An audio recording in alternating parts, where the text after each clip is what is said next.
Town Band Banter with Doc and Dave.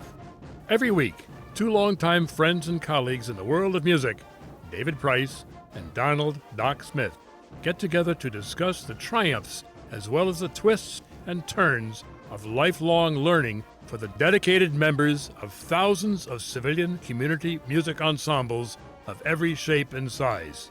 Your comments and suggestions are always welcomed through email as info@townbandbanter.com, Facebook, Town Band Banter, and Instagram, #TownBandBanter. And now for our hosts, Doc and Dave. So here we go, Dave. Oh episode number 7 in our second season. Seven. And we're here at fabulous Lehman College, and with our hosts, particularly Carl Watson. You'll meet him. You met him in the last episode, I think. And we're going to talk to our guest Nancy Maron and also our guest Robert Sussman. And again, here at Lehman College in New York City. Actually, more precisely, where exactly are we? At the border of Yonkers and Bronx, right? Or that's the same thing Carl does. I think we're more Bronx. Suddenly there was than silence in Yonkers. the room. Yeah. At least you're from New Jersey, so at least we know, exit 4. People in New Jersey tend to know where they are in the state with that. But that's cool. We found this, though, and Dave and I found it with no trouble at all.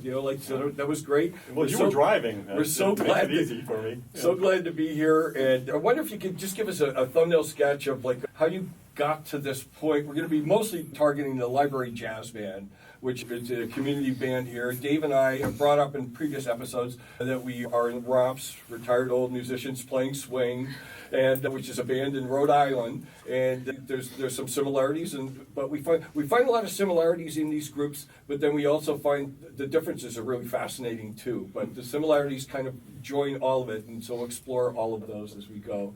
But Nancy, why don't you just give us a thumbnail sketch of piano through high school and all that? Right.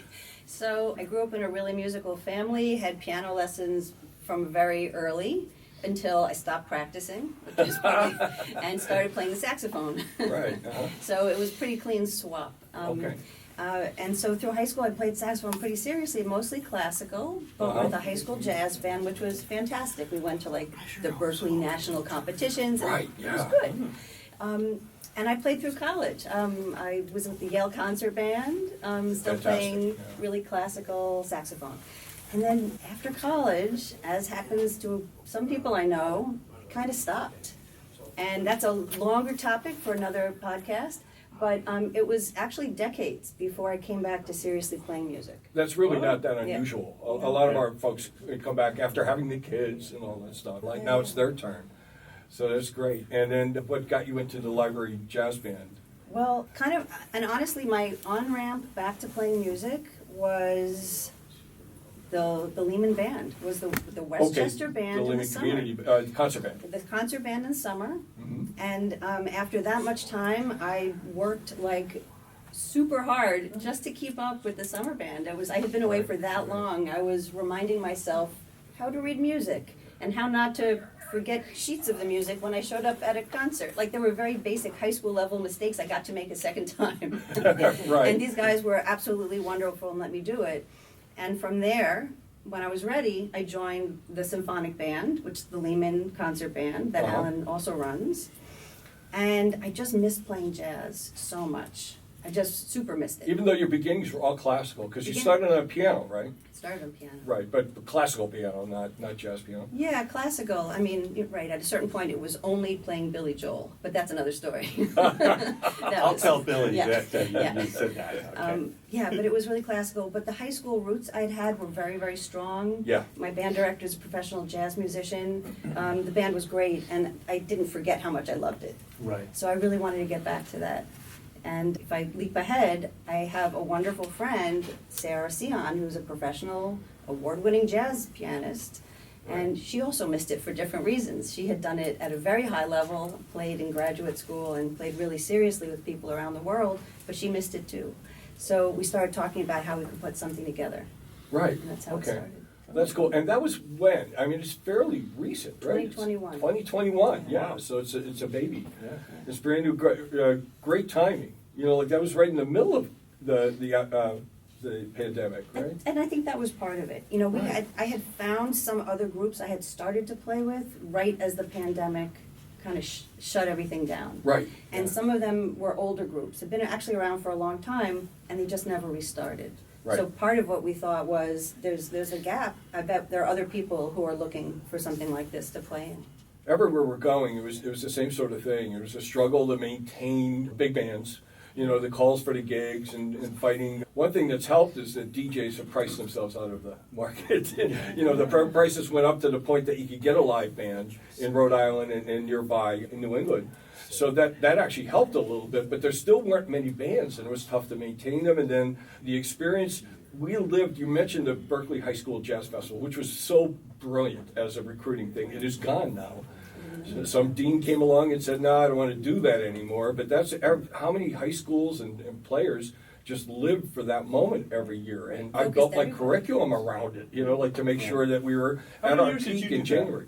How many? I did it 4 years. I think I was there. I was at the high school for 5, so probably 5. I think it was 4 because they switched me so late that I had missed the deadline for getting in. If you miss the deadline, you are out of that thing. It was 4 years. Yeah. And it was the focus of the jazz band at the school that we've got to go to Berkeley and we have to do these. It was huge. Right. There's thousands of people. I don't know how many bands. It was a full day in a conference center.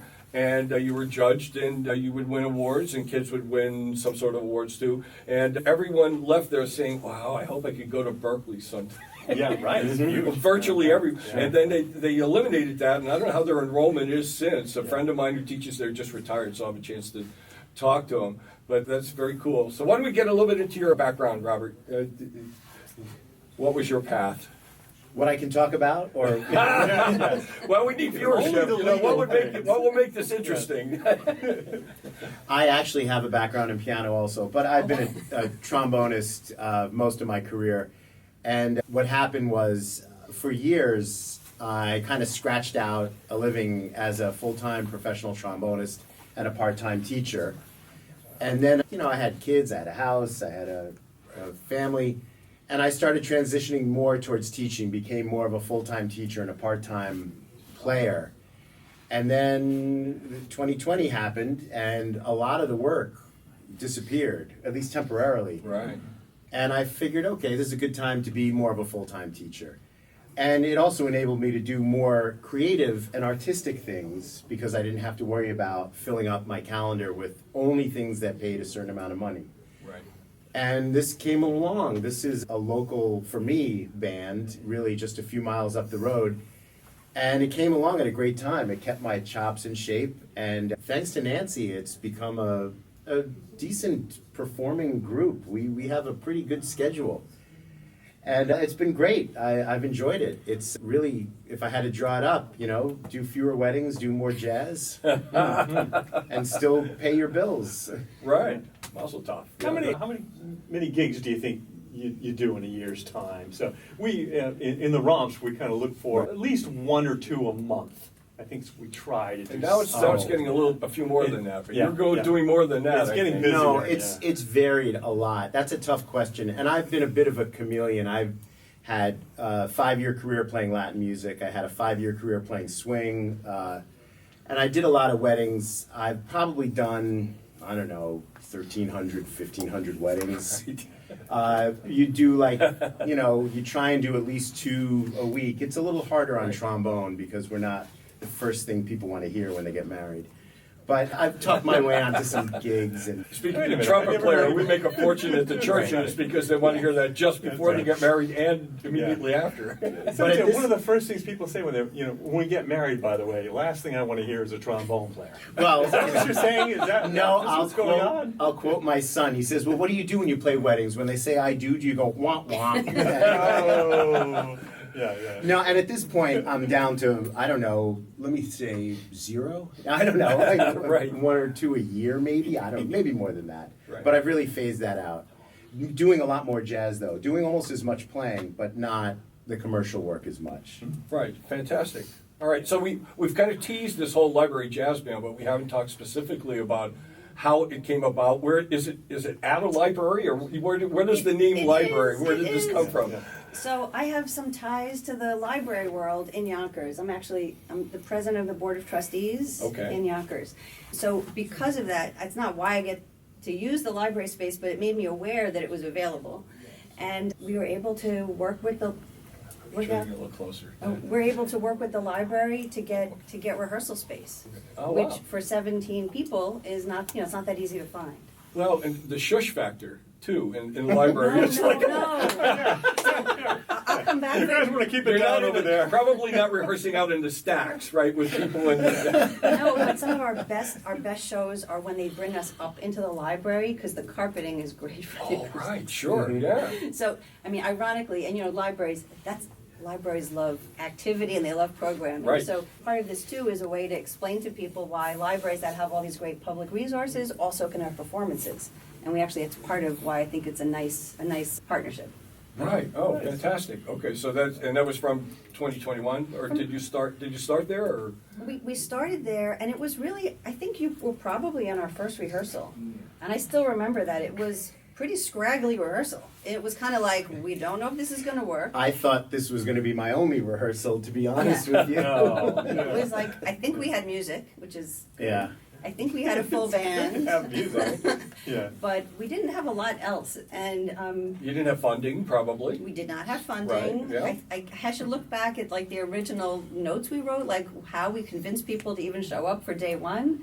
But the trick was it had to be interesting and compelling enough to get people like Rob, who are professional players, seriously, interested enough to come back. Yeah. Because I love playing, but I'm not a full-time player. Like, and I want Right. I want the band to sound as great as it can And sound. you play sax in Play the band. saxophone. You play saxophone. Now, your husband, when you were saying we, right? Who were the we? Your husband Right, was... so there are 4 people who came together to create this. Okay. So in addition to Sarah and myself, my husband, Willie Schaefer, plays trumpet, but Right. he's a lawyer.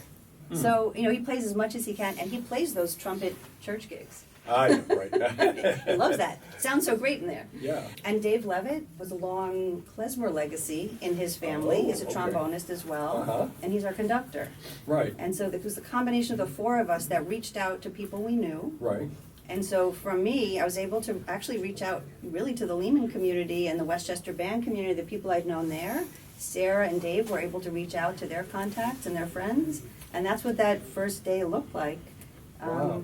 So then, let's go back to the music, because I was Yeah. kind of fascinated with the repertoire, because one of the things I saw in the preliminary was Carl said, not a lot of Glenn Miller, more modern and different. So first of all, how did you get these charts?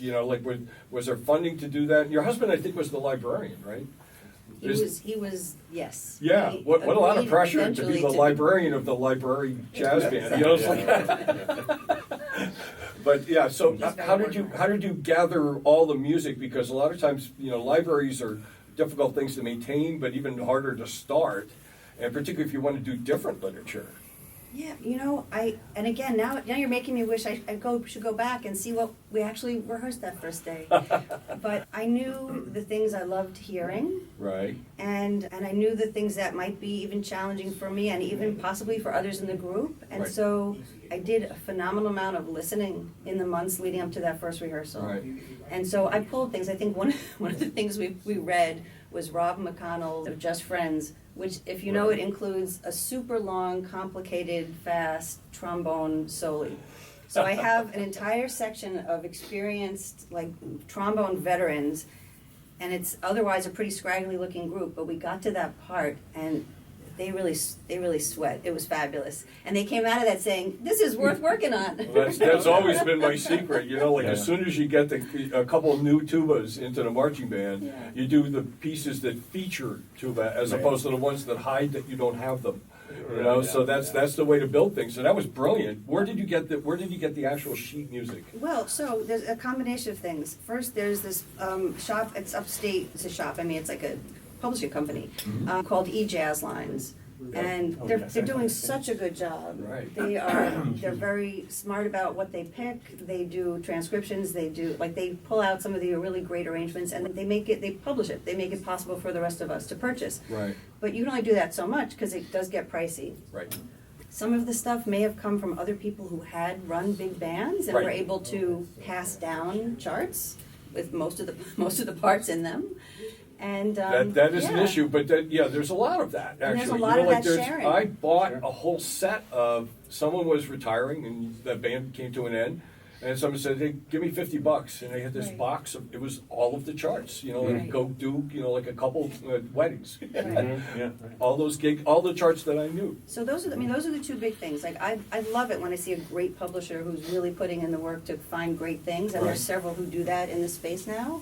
The older arrangements are great, and I love finding them without having to necessarily buy them new if I can buy them from someone who has it already. Right. But the other amazing thing is the band has at least a half dozen players who are great arrangers, Right. including Rob. that's So that's handy. what I was That's thinking, real when you have handy. these, Yeah. when you're doing these new Rolling Stones and stuff like that, it's, That would be Rob. Yeah. that's not yeah. a J.W. Pepper. That's, that's something Someday you need maybe to it call will be, Rob though, for. right? So why don't you tell us about that, Rob? How did you get into thinking, wow, I want to make a lot of money. Let's do Rolling Stones arrangements for a jazz band. Swing version of For swing Inagata band. Davida. Yeah. So this also goes back to my almost schizophrenic musical background and taste and playlist. And I did play in a swing band actually that did a cover of Painted Black. Oh, And I did the horn arrangement for that, but that was just 4 horns, and I just expanded it for the big band, and people seemed to like it. So then I started doing a little more of that. But I also, I don't just do the rock stuff, but yeah, I happen to pull out a couple of those charts that I've done. We have our drummer's a great arranger. We have really the talent level in this band is phenomenal. I mean, it's really like a professional band in every way. And I don't mean to disparage other community bands. I really don't. It's just because of where we are in New York, you could get on a subway train and run into like 5 great musicians that are all like Right. legendary. And that's kind of what we have here. We're subway musicians. No. I was going to say, you can hear them play. You can Yes. do your audition, while changing trains. Yeah. What's the name of that? They've been very successful. Something jukebox.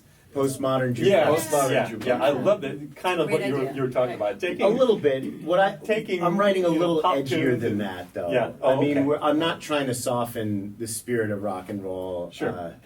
Because that's also, like I said, my background. Not just, wouldn't it be fun to do a swing version of this? I have played in rock bands my whole life, too. Right.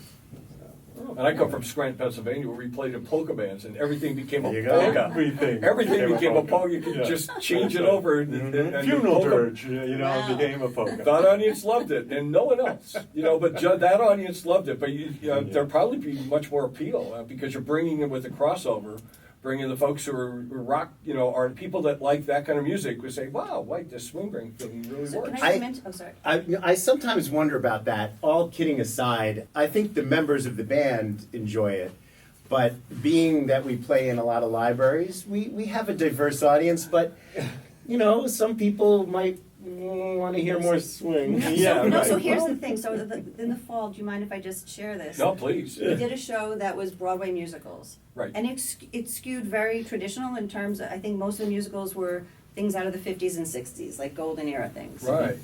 And then Rob did an arrangement of Pinball Wizard.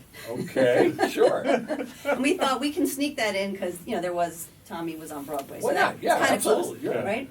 So I was at an event after with some members of the library community, and they said there's one thing we really loved the most that had us dancing the most. And I'm like, was it the thing we did from Bye Bye Birdie? Was it from Right. Gypsy? What was it? They're like, it was Pinball Wizard. Yeah. We loved Of it. all things. They loved it. So I think actually they're trusting us to kind of bring Good. them along. It's great. Good. Well, that's awesome. Because then why do you do a concert? One is you have grant money now, right? So the grants, do they kind of direct you toward doing certain kind of performances or certain kind of music or? No. Okay, I mean, great. so the funders, Arts Westchester, because I always want to thank them any chance I get. Right.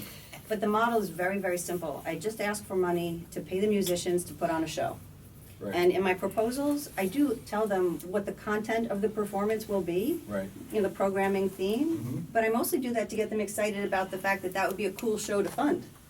Right, sure. And the funding comes in, and if I need to change it, I change it, and I let them know I'm Right. changing it. So They're- and they the don't musicians direct are paid now. That didn't start that way, right? I think Carl told me it was kind of a reading band to start with, Yeah. and so take us through that because Rob's we just had a meeting, should we, now we're playing a few more gigs, actually more than 2 a month, and we're playing some more things that would be more like professional, because there weren't any bands to fill those jobs in Rhode Island. There used to be plenty, and there aren't anymore. So we had that talk about, are we going to become a paid professional group or not? And we decided not to. And just use the money that we make from those kind of gigs for other things, philanthropic, or have a dinner for the band, or that kind of stuff. Because everyone's retired, we don't have to worry about that anymore. Social Security and pensions are taking care of that.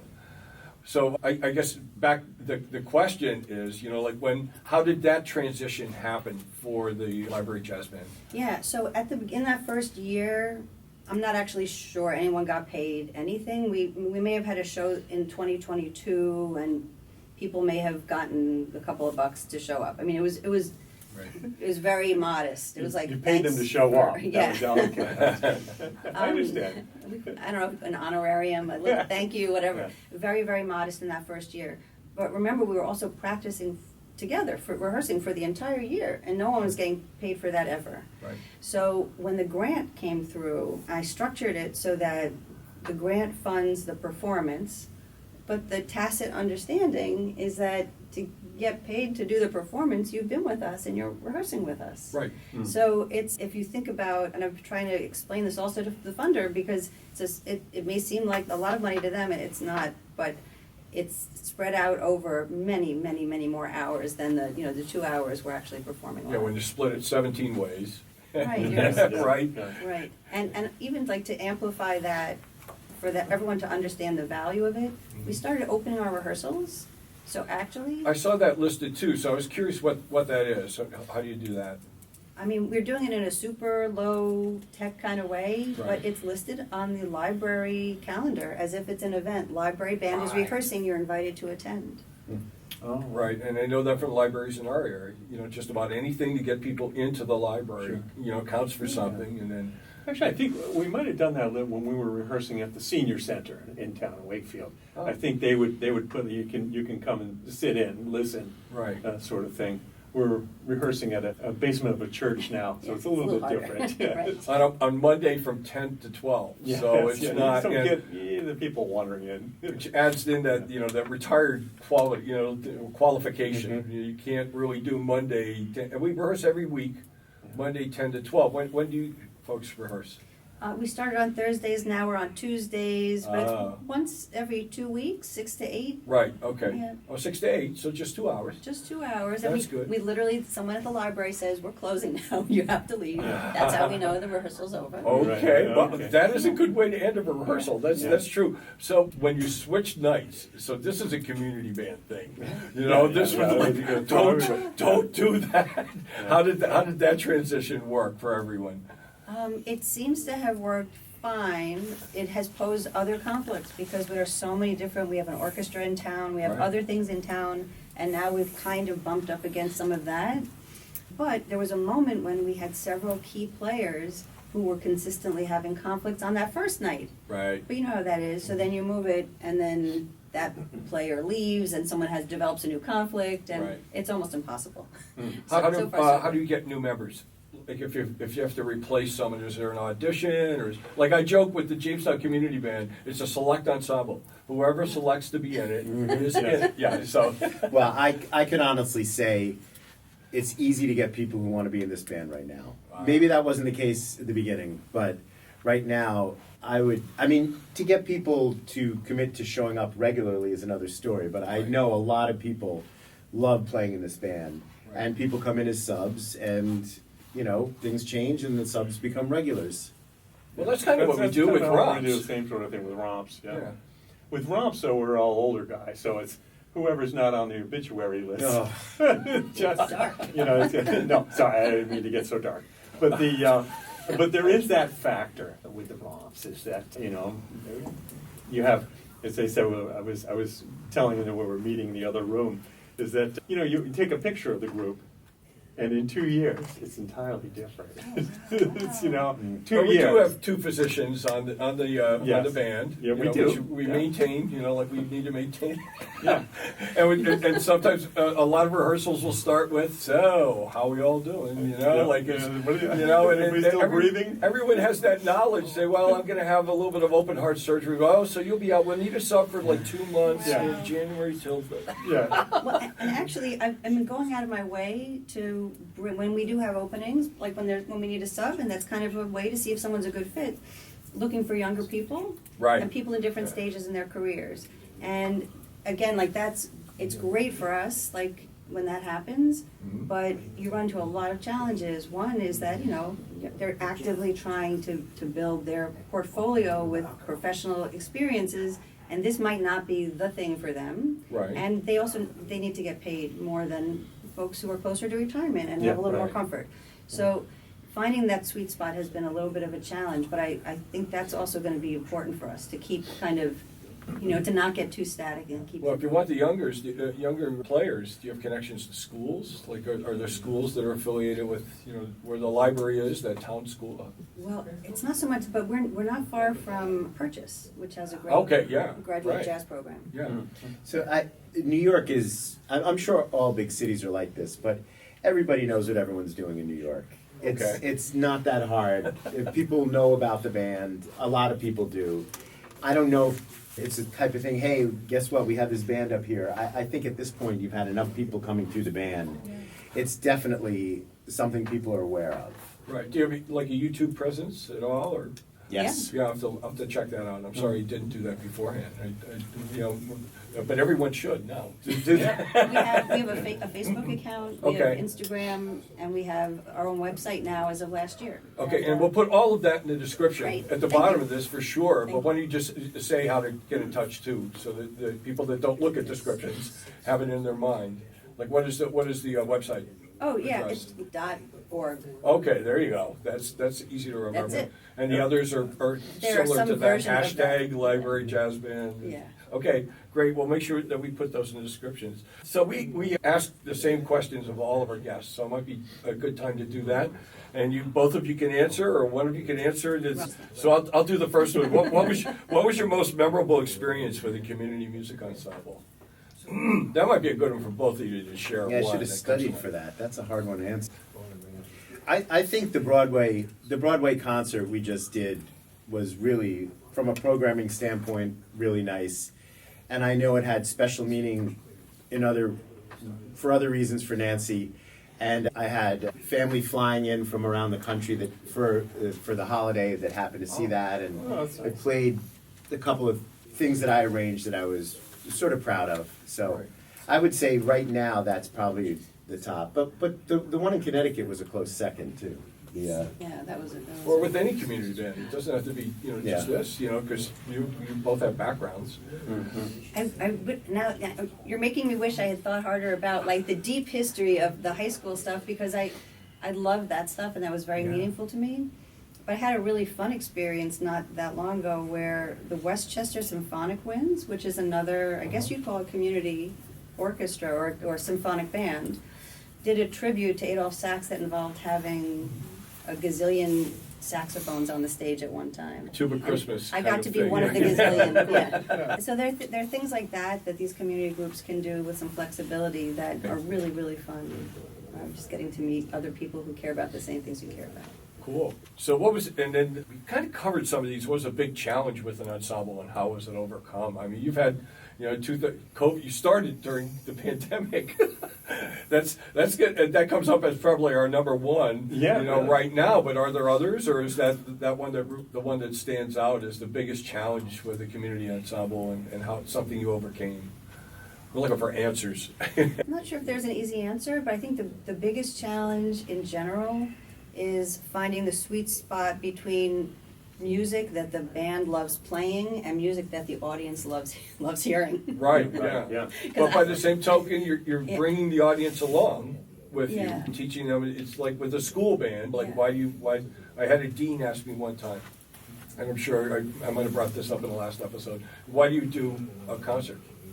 You know, and I was applying for the job, and he said, I can't answer that vague question. And I said, why did you ask it? He goes, because when I go to our concerts, there's hardly anyone in the audience, and they don't seem to be paying attention. And he goes, and I look on stage, and the students don't seem to be into it either.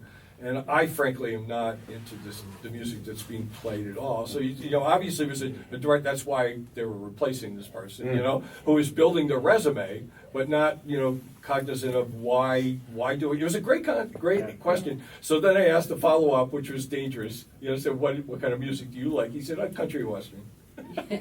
Which then, you know, like, well, there's not going to be much of that either. Both kinds of music, right? No, but it worked. I think that ended up being my best answer for the job. You know, I was offered the job later. Well, and so one example would be, we rehearsed, there's a Mingus tune called Maron. Okay. That starts with this really exciting baritone saxophone solo. And for big chunks of it involves having a lot of members of the ensemble improvising, sometimes on top of each other, like all at the same time. Yeah, late Mingus. So, you know, we haven't finished rehearsing this, but our first run through was like joyful chaos. Right. And I think the feeling, like a lot of the players loved it, but let's just say if the audience had been there, I'm not so sure the audience would have known what to do with it. Right. A lot of that kind of music is a lot more fun to play than to listen to. I agree. Even as we go from like playing it once to playing it for the show, we're going to think about what to do so that the audience gets it and can enjoy what it is with us. Yeah. Fantastic. That's good. And the last one is the future. Well, what do you see as the future of community bands and that kind of a concept? I believe I don't have the words in front of me, but I think that's it. Yeah. A future of community bands. Are they going to flourish? Are they going to exist? You know, with the world the way it's changing. What do you see? You see it maintaining or not, or? I mean, I don't know what you're taking on. I think they will always be around. I think people will want to play together. I think that acoustic music has always kind of bucked the trend. Whenever you think something's going to die, it doesn't. It might step back for a little bit. I think people will always want to play together. So, yeah, I'm not going to say that it's going to be the first thing people think of when they think of music, but there will always be community bands. I at least in our lifetime, my lifetime for sure, yes. Although I feel like the thing attached to that has to happen maybe more is just the focus on making sure that music education stays robust throughout. That's a big factor. Because the reason I like this is because of an education I got in a public school system. Right. And my kids didn't really get that same kind of immersion. And I hope everyone does, because that will give you the people who as adults will enjoy engaging in some way. And set off the future for everything. Yeah, set off for the listeners as well as the participants and everything else. Well, it's wonderful. It was a great visit. I had fun. Oh, cool. Hopefully you did too. But so we'll wrap things up. Thanks again to Lehman College for hosting this, and we're looking forward to hopefully coming back sometime. Maybe seeing some other folks from down here. Yeah. And we should bring our guys down here. Oh, bring romps down. Drag romps down. Yeah, set New York City on fire. Yeah, that'd be great. All right. Well, so we always end with the same thing. Just keep on playing.